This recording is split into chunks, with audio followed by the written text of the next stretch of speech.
49ers news and prediction time, straight from Casper himself. Making the drive through the Mission, there's the Valencia corridor, and I have to tell you guys that the last time the 49ers were on the field, the first time in this 2025 season, was quite exciting. Purdy, left side, it is Tonjes! No way! Touchdown, San Francisco!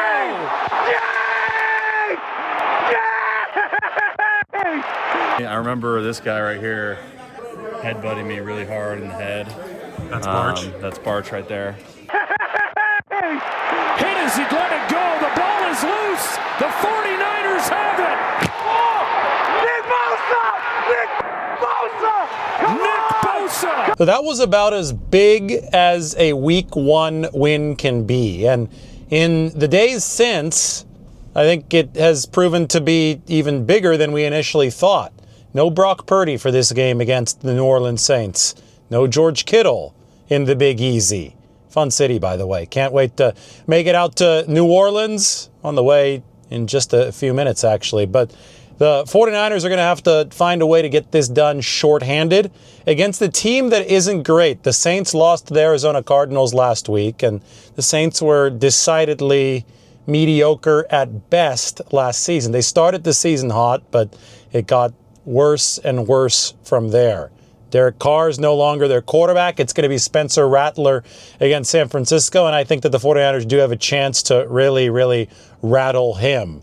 When you look at the 49ers defense, I think that Week 1 was a tremendous success, but it's not something that the 49ers can ride to overconfidence. It's going to be a while before we figure out exactly who these 49ers are. Probably Week 5 against the Rams is going to be a good early season litmus test that might really start to blossom into a larger picture view of the 49ers. So although they did play well against Seattle, it was only Week 1, and there are deficiencies that Robert Saleh said that he actually saw on tape that the Seahawks didn't capitalize on, didn't take advantage of. The 49ers are going to have to make sure that they close some of those defensive deficiencies. But Spencer Rattler and the Saints, well, how can they challenge them? You look at Alvin Kamara. He's 30 years old now. He's not a spring chicken anymore, but he scored the one New Orleans touchdown last week. It was a run to the outside. And then you realize that the Saints have a pair of really good offensive tackles, good young offensive tackles. They're going to try to run off tackle in this game. They're going to try to pass to Kamara, short throws out of the backfield, and obviously they're going to try to establish a little bit of a run game against the 49ers defense that was poor against the run last year, but really good against the run last week. San Francisco also is going to have to deal with some fast New Orleans receivers, headlined by Chris Olave, and then there's Rashid Shaheed, who can also move for the Saints. So I mean, this is a team that can threaten you on the outside. Maybe Spencer Rattler doesn't scare you, but the Saints can certainly threaten you, and the 49ers are going to have to be ready for that. On top of everything else, Juwan Johnson is a big tight end, was a wide receiver in college, so does have some ball skills. He had a chance to tie the game against the Cardinals last week, but he was unable to catch the football. You've got to be able to defend Juwan Johnson. Just his body size and his ability to control his body downfield in the slot can present some problems. Remember that the 49ers, they've gone with a very specific defensive formula this year. I think that they have moved away from jailbreak pass rush to push the pocket pass rush. As we saw last week, they collapsed the pocket on Sam Darnold. So maybe there are going to be fewer pressures this year, maybe even fewer sacks this year. But the point is to let the back seven flow to the football. The 49ers got really fast and really physical players, especially through the NFL draft, for the back seven. And the year before, Malik Mustafa, he counts as well, although he's still on the PUP list for San Francisco. But the main point is that when you do look at guys for the 49ers like a Marquise Siegel, like an Upton Stout, they are a little smaller than average. So if the Saints decide to attack in the seams with Juwan Johnson, they might have a body advantage against somebody like Marquise Siegel. Is Spencer Rattler accurate enough to make the 49ers pay for that? TBD. We'll have to see. I think that the statistics indicate that Probably not, but Spencer Rattler only does have 7 career games under his belt, so he can still improve. Those are just some of the warning areas for the 49ers as they get ready to take on this Saints team. They are moderate favorites. It's not like it's a 1 or 2 point spread, about 4.5 point favorites in this game. And the reason it's not bigger for San Francisco is because Brock Purdy obviously isn't playing. So Mac Jones, I mean, that's been the storyline of this week, right? It's been a busy week, by the way, but before we knew that Brock Purdy was firmly ruled out, the 49ers re-signed Kendrick Bourne, reunited with an old friend who actually played with Mac Jones in New England. So Kendrick Bourne is more familiar with the 49ers backup quarterback than the holdover 49ers receivers on this team. Juwan Jennings, I think, is likely to play, even though he is listed as questionable. Remember, there is no probable designation. And Trent Williams, I think he's likely to protect Mac Jones. Same boat, also technically listed as questionable. But how will the 49ers attack this Saints defense with their backup quarterback? The one main thing to remember about the Saints is that this was a very, very bad run defense last year, and they gave up nearly 150 rushing yards on 5.4 yards per carry in the season opener against the Arizona Cardinals. That was James Conner, Kyler Murray ripping off some rushing yards for the Cardinals in their 20-13 win over the Saints. On top of that, New Orleans has lost Julian Blackmon. This is one of their main free agent signings at safety for the season. He's going to need shoulder surgery. As I say that, Casper is now blocking the intersection here at Mission and Van Ness. This is not good. See, the light is red. Casper's in the intersection. The 14 bus right here is not going to be happy. Are we going to clear the way? Is the bus going to honk at us? Oh boy, this is getting sketchy. There's a bike in front of us. Bus still waiting. Don't get mad at me. All right, Casper has made it through. Finally, rushing room for Casper. Will the 49ers find rushing room against the Saints? Last week, it was only 3.3 yards per carry, but I think the Seattle defense, Robert Saleh called it a bear. Robert Saleh didn't have to coordinate against it, but he had to see what presented challenges to Kyle Shanahan, and I think this is going to be a defense that ages well this season. Let's put it that way. You play a team in week 1, you struggle in a way that you might not have expected to struggle for the 49ers. That was in the run game.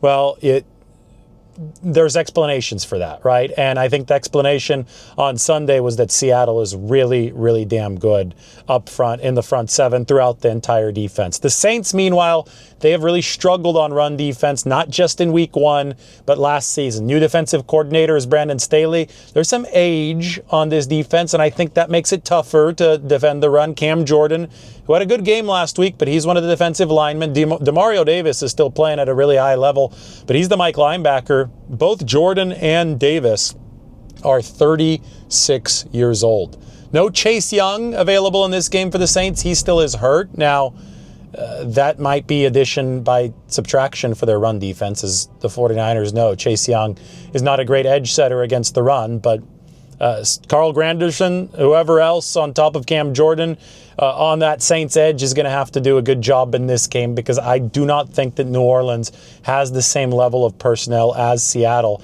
And with the backup quarterback, Mac Jones, in there for the 49ers, it is imperative that they do a better job running the football than they did last week when they only had about 70 yards on the ground. So as you can tell, this is going to be my prediction, and as you can tell, I'm factoring in some expected 49ers return to success in how I prognosticate this game. I do think that San Francisco is going to be able to have some success on the ground, and that's even if Trent Williams surprisingly doesn't play. They're confident with Spencer Burford at that left tackle position, and I think that week 1 also, just for a Shanahan offensive line, is prone to be a little bit more treacherous by virtue of the fact that the outside zone blocking system requires such cohesion amongst all of its components. There's a reason why Shanahan teams don't typically hit their stride until a little bit later in the season. As we continue forward, sun-splashed San Francisco City Hall. How about that? Beautiful.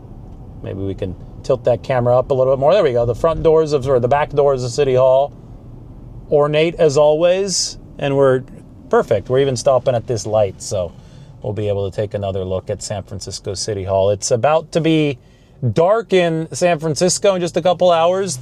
As you can tell, I'm recording this on a Friday evening, posting it right before I hop on the plane to New Orleans. So the next update is going to be from the Big Easy, Bourbon Street. A lot of good food. I have my own recommendations for New Orleans. There's this restaurant called Luke that's really good. It's a little bit off of Bourbon, but the St. Charles Streetcar, the Garden District, Peyton and Eli Manning grew up in the Garden District because their dad, as you all know, Archie Manning, played for the New Orleans Saints. So you could even go check out the former front yard of Peyton and Eli Manning, where they learned how to toss around the football. Some really, really cool history in New Orleans.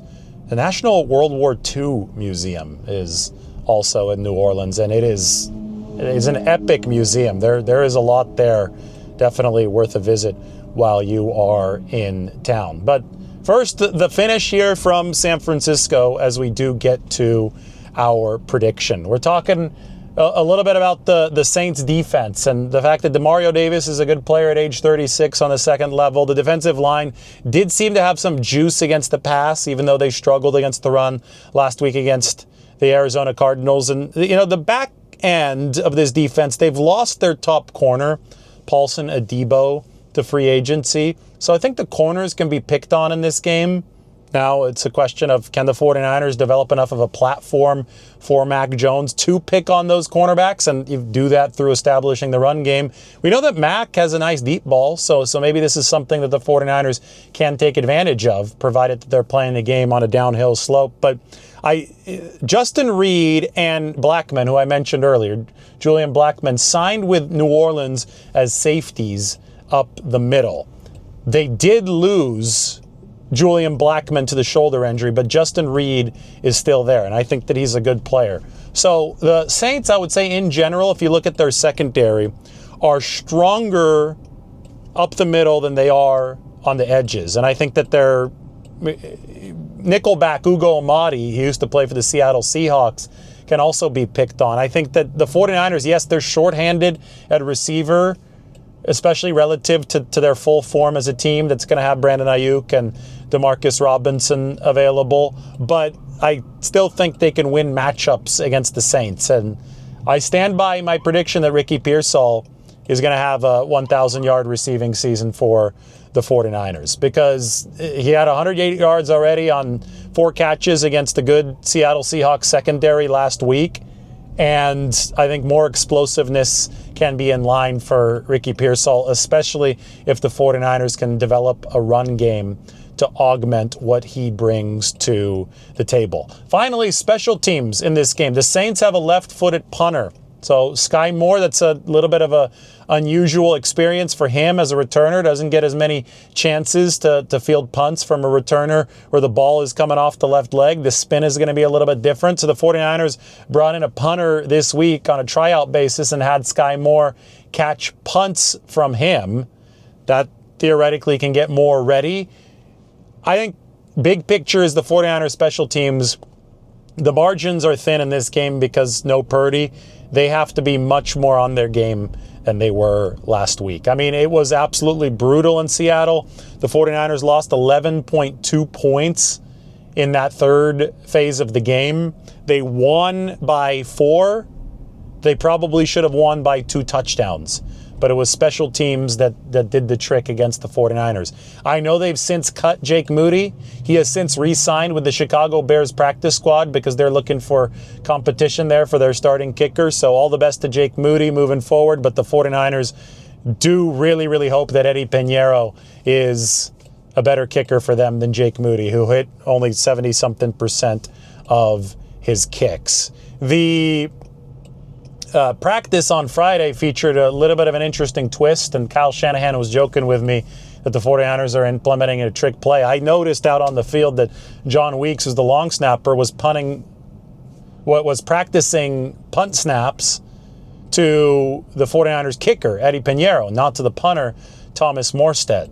I asked Kyle if Morstead's okay, and Kyle said that he didn't really answer the Morstead question, but he said that I had a good eye and that he didn't even notice the fact that the punt snaps were going to the 49ers place kicker instead. Maybe it's just an emergency contingency that the 49ers were setting up, but I think that, again, big picture, special teams was horrific in week 1 against Seattle. Special teams, not just the kicking position, needs to be better for the 49ers because the margin now is as thin as it possibly can be. You've got a backup quarterback heading into New Orleans.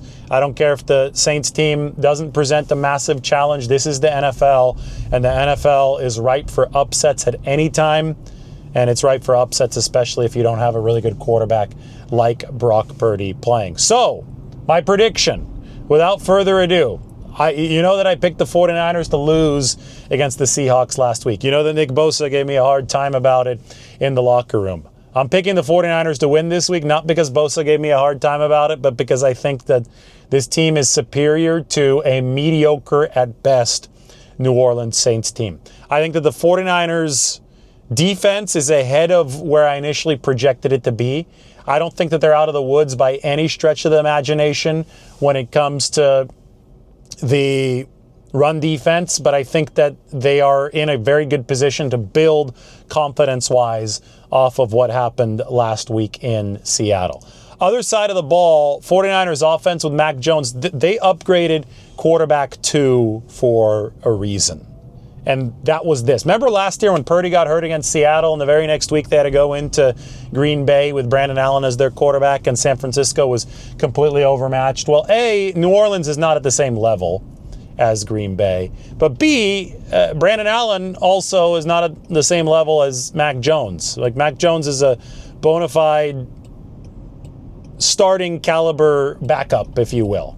I think that he's still trying to prove himself back into actual QB1 status somewhere else. Remember that the 49ers have him under contract for 2 more years, or this year and next year, 2 years. So this is something that the 49ers can potentially swing for a trade if Mac does play well. But I think that the bottom line is that he was drafted in that first round.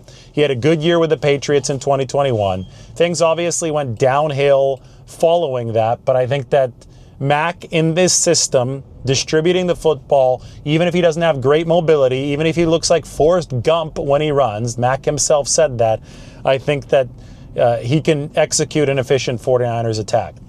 I watched the Packers play the other day. The Packers and the Eagles are probably the 2 best teams in the NFC right now. If the 49ers want to round into shape and compete with both of those 2 teams, they have to continue their defensive evolution. Week 1 was a great start, and they really have to establish a firm run game that they can carry with them on the road, that is there for them 100-plus yards a game, that gives their quarterbacks, whomever it may be to start, right? Either Mac Jones or Brock Purdy, or hell, even Adrian Martinez if he has to play. The 49ers need to make sure that they have the strong spine of a good run game. That's exactly where the Saints defense has been weak. I think the 49ers run the ball with effectiveness on Sunday. I think that Mac Jones plays a relatively clean game. And I think that Spencer Rattler on the other side, he might be a little bit better than people anticipate just because he does have a year extra seasoning under his belt now. But I do think that the 49ers defense, like last week, is on a good platform to succeed against New Orleans. Remember, 38 minutes of possession last week for the 49ers. It's going to be hard to play bad defense when you're only out there for 22 minutes of game time. That's what happened in week 1. I think 49ers are going to have another advantage in week 2. So, I believe that the 49ers are going to win this game 20-14. I don't think it's going to be all that high scoring, but I think 20-14 makes sense, and this is perfect. We are turning onto Green Street.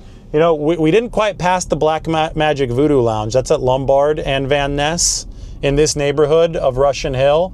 But that is the New Orleans Saints bar in San Francisco. So we can kind of combine New Orleans and San Francisco for this prediction as we make our way through Russian Hill. Casper doing a good job stopping for people trying to cross the street. 20-14 though, my prediction. And you know, it's one of those where I think that it's hard, especially early. Last week, NFL teams averaged about 18 points per game.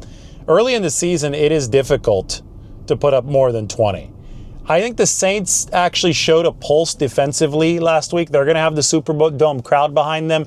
And they're also going to be a desperate team in that they don't want to drop 2 straight at home to begin this season. So I look at this as the Saints coming out playing some inspired football against the 49ers. But Mac Jones in the run game, being able to salt this game away with possession, being able to put up about 20 points, with Spencer Rattler not being able to rebut that amount against the 49ers. I just think that San Francisco is indeed a little bit ahead of schedule defensively, and they should be able to pull this one out.